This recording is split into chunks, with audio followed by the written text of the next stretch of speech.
বিসমিল্লাহির রহমানির রহিম। একটা বিষয় নিয়ে আসলে কথা বলতেই হচ্ছে, যেটা আমাদের সকলেরই ইতিমধ্যে জানা আছে। যে বিষয়টা হলো, আমাদের দেশের মধ্যে এখন বিশেষ করে নোয়াখালী অঞ্চল এবং কুমিল্লা অঞ্চলে যেটা হচ্ছে, এটা আঞ্চলিক বিবাদের দিকে ছড়াচ্ছে আমাদের বিষয়টা।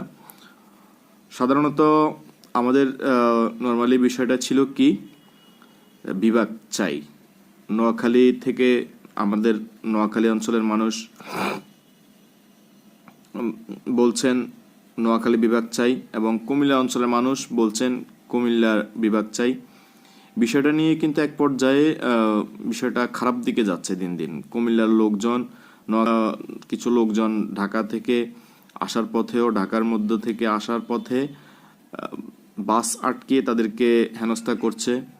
ইভেন কিছু কিছু কন্টেন্ট ক্রিয়েটরকে দেখা যাচ্ছে যে তারা এই বিষয়টাকে এতটা উত্তেজনামূলক পর্যায়ে নিয়ে যাচ্ছে যে একটা আঞ্চলিক যুদ্ধ ঘোষণার দিকে নিয়ে যাচ্ছে বিষয়টা। তো এটা অত্যন্ত দুঃখজনক। আমি মনে করি এই মুহূর্তে এমন ধরনের সিদ্ধান্ত সরকারের নেওয়া উচিত হবে না, যে কোনো দুইটা অঞ্চলের একটা অঞ্চলকেও বিভাগ দেওয়াটা এই মুহূর্তে একটা উত্তেজনা বিরাজমান হবে। যেহেতু এই সরকারের কাজ না, এমন ধরনের কাজ এই সরকারের কাজ না। এই সরকারের যে কাজ, সেই কাজগুলো এই সরকার করে, এই সরকার যত তাড়াতাড়ি সম্ভব চলে যাওয়াটাই সব থেকে বেটার। এটা আমি আমার ব্যক্তিগত অভিমত তুলে ধরলাম। তবে এটা যদি এই মুহূর্তে কোনো এই দুইটা জেলা, যে কোনো একটা জেলাকে যদি বিভাগ অন্তর্ভুক্ত করা হয়, বিভাগ ঘোষণা করা হয়, তাহলে কিন্তু একটা আঞ্চলিক এক ধরনের বড় ধরনের সমস্যা তৈরি হবে।